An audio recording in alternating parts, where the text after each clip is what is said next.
देखिए प्रेमियों, शब्द में मन के प्रति साहिब ने कहा है कि ये पगले मन डगमगाना छोड़ दे। इस संसार में तू डगमगा रहा है, तू स्थिर नहीं है, डोल रहा है। विषयों के प्रति, धन के प्रति, मद माया के प्रति, रंग रूप के प्रति, इसमें पता नहीं कितना मद चढ़ा हुआ है। तो स्थिर हो, जैसे मंदिर है, मंदिर में मूर्ति धरी है, हम सामने जाएंगे तो जिस दिन से हमने उसको स्थापना की, आज कितने वर्ष हो गए, चाहे 20 वर्ष हो, चाहे 50 वर्ष, 100 वर्ष, मूर्ति जहाँ की तहाँ बैठी है, बिल्कुल भी 1 इंच भी नहीं, ना इधर सरकी, ना इधर हिली, ना उधर डोली। वो स्थिर है। उस मूर्ति से संकेत हमें वो मिलता है, हम सामने जाएंगे तो उसकी मुस्कुराहट को देखेंगे। हमारे मन में ऐसी भावना आएगी कि श्याम जी, बालाजी, माता शिव पार्वती, कृष्ण, राधे जो भी हैं, कि हमारे से बातें करेंगे या कुछ कहेंगे। मुझे बड़ी शांति मिली है। लेकिन वो हमें संकेत करती है मुस्कुरा कर कि भाई मेरी तरह तुम भी स्थिर हो जा। जब से मैं स्थिर हूं तब से मेरी ये मुस्कान गई नहीं है, मुस्कुराहट, प्रसन्नता जो कि त्यों बनी है। लेकिन हम उस चीज को महसूस नहीं करते, ना अनुभव करते हैं। हम तो उसे मांगने के लिए जाते हैं, कल्याण के लिए नहीं जाते हैं। मूर्ति मंदिर में रखी है पूजनीय देवों की, उसने कुछ अपने कर्मों के द्वारा कुछ किया, उनके कर्म की पूजा है। हम तो उनसे माथा टेकते हैं, गिड़गिड़ाते हैं, रोते हैं, पीटते हैं, माथा पीटते हैं, मेरा सब कुछ लूट गया है महाराज, हे बाबा रामदेव तू ही है, हे पितरदेव, हे माता रानी। ऐसे हर रोज रोते हैं। अब मिलने वाला कुछ है नहीं, मिलेगा तो अपने कर्मों के शुभ संस्कारों से ही मिलेगा। जब आपके कर्म शुभ कर्म हो जाएंगे, आपके संस्कारों का बदलाव हो जाएगा और अच्छे कर्म हो जाएंगे तो सबका ही घर बैठे ही सब कुछ मिल जाएगा। इस जगह में देखिए, इस जगह में क्या है? क्या इसमें कोई सोना गड़ा है? क्या कोई यहाँ गड़ियों की गड़ियाँ आती हैं? क्या ऊपर से कोई बारिश होती है? लेकिन इस जगह में त्याग और विराग है। क्या है? क्या है इसमें?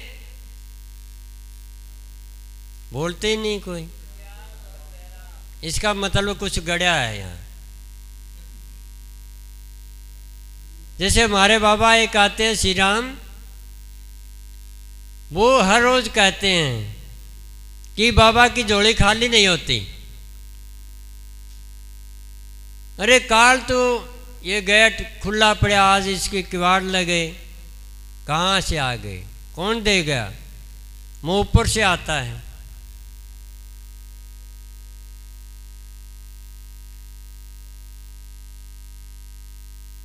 ये जगह एक ऐसी है कि यहाँ पहले बात तो सुनसान जंगल है, फिर लोगों का पुरानी परंपरा है कि यहाँ भय था, कोई संत था या क्या था, लोग भय प्रतीत अभी करते हैं। हम अकेले रहते हैं, वो रहने वाले चार नहीं रहते।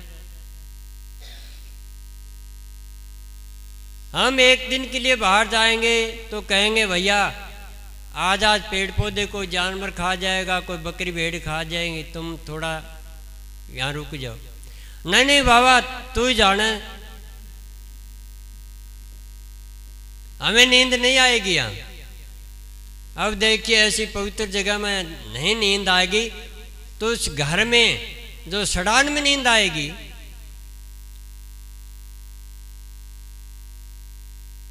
ये हमारे नरसिंह भक्त है, ये पहले विराग में बहुत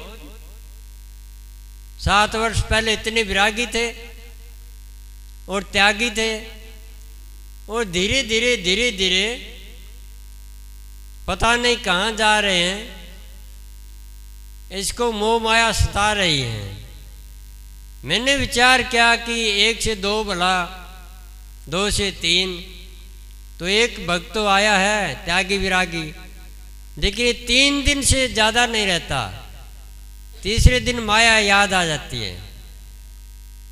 गुरुजी मैं जाता हूँ, कल बाजार लगेगा। हाँ भैया जाओ। गुरुजी का तो बाजार हमेशा लगा ही रहता है। तो देखिए त्याग में और विराग में सब कुछ भरा है। जहां त्याग होता है वहीं विराग है, और जहां विराग है वहीं त्याग है। जब तक आप लोग किसी चीज का त्याग नहीं करोगे तब तक तुम्हारे विराग नहीं होगा।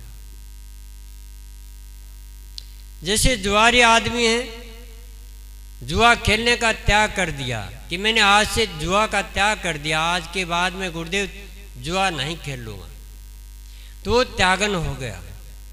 एक शराबी आदमी है, वो कहता है गुरुदेव मैंने आज से ये नियम कर दिया कि आज के बाद में बिल्कुल शराब नहीं पीऊंगा, तो उसका भी त्याग हो गया शराब का। एक ताश पत्ती खेलता है, मैंने बहुतों की ताश पत्ती छुड़ाई है कि भैया ये आपको पता है 52 पत्ते का खेल, आप ऐसे नैला दैला बेगी बादशाह जीत लो मार लो हरा लो, बेगम न ये बेगम पर ओढ़ा है सारा। अरे तो बादशाह तो शादी करके लिया, तुम लोग इसके लिए क्यों झगड़ा कर रहे हो? जिसकी रानी होती है उसके लंगवाड़े पीछे पड़ जाते हैं, बेचारे को घेर लेते हैं और ले जाते हैं। तो ऐसा लोगों का खेल है। मैंने बेगी को जीत लिया, बेगम को जीत लिया, इक्का मार दिया, वो कर दिया, ये कर दिया, पूरे दिन अपना मत्था खराब कर लेते हैं, मन को खराब करते हैं, और ध्यान सुमन साधना सेवा में नहीं मन रखता उनका मन वहाँ पत्ता में है, मन वहाँ ठेके में है, मन वहाँ जुआ में है, मन वहाँ चोरी में है, मन वहाँ जारी में है, मन झगड़े में है, और मन होटल में है। तो बताइए कैसी साधना होगी, कैसा त्याग होगा, कैसा आपके विराग होएगा, और कब आपका कल्याण होएगा? ये जीवन तो पूरा हो गया। अरे किसी के क्या कागज है के पास में कि मेरी इतनी उम्र है? किसी के पास में कोई परनोट नहीं कि मैं इतने वर्ष जीऊंगा, पर फिर भी हम करते हैं मरते मरते। कई लोगों की तो ये ख्वाहिश है कि बेटा इस सामने पड़ोसी से मेरी सदाएं दुश्मनी रही है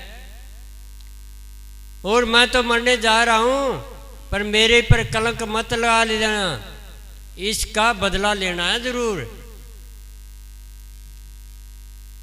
तो बताइए, हमारे माँ बाप भी एक हमारे को दुश्मन और ज़्यादा गहरा करके जाते हैं, तो त्याग कहाँ हुआ? प्रथम हमें अपने मन को रोकना है, अपनी इंद्रियों को संयम, नियम, आसन, प्राणायाम, जो भी विद्या संत बताते हैं, ध्यान, धारणा, समाधि, इनका हमें पूरा पूरा योग होना चाहिए। जब आपका योग हुआ तभी आप योग से वियोग होगे। आपकी संधि बनी है, ग्रंथि बनी है जड़ और चेतन की, आप माया रूप में जुड़े हुए हो। जब तक आप माया का पीछा नहीं छोड़ेगा तब तक अपने चेतन स्वरूप का भान नहीं होएगा। आप सत्य असत्य को नहीं पहचानते कि सत्य क्या है, असत्य क्या है। हमारा ये पंच भौतिक शरीर असत्य है, इसमें रहने वाला चेतन आत्मा सत्य है, सदा ही तीनों काल में मौजूद रहता है। उसका कोई खंडन नहीं होता, उसका कोई नाश नहीं होता। वो क्या है? अविनाशी है। लेकिन हमें इस चीज के बारे में पता नहीं है, अनुभव नहीं करते, प्रैक्टिकल नहीं करते, अभ्यास नहीं करते, योग नहीं करते, साधना नहीं करते, सुमन नहीं करते, सेवा नहीं करते। इसलिए हम इन चीज़ों से बहुत दूर हैं।